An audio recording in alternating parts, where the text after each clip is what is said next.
কিন্তু আমি কানেকশনটা আমিও জানতাম না, and I have no shame in admitting it. তো যখন আমি জানলাম, I was so moved by it and I was so heart broken. তুমি বলো আমার দোষটা কোথায়? আমি যখনই কিছু বলি সেটাকে নিয়ে অনেক তর্ক বিতর্ক সব শুরু হয়ে যায়।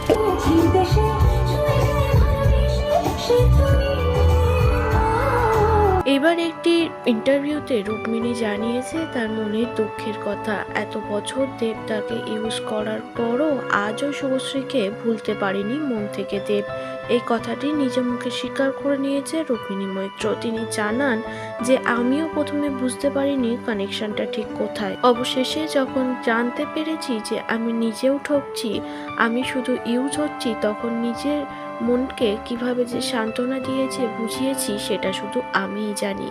এভাবে একটি ইন্টারভিউতে তিনি দেব ও শুভশ্রীকে নিয়ে কথা বলেছেন।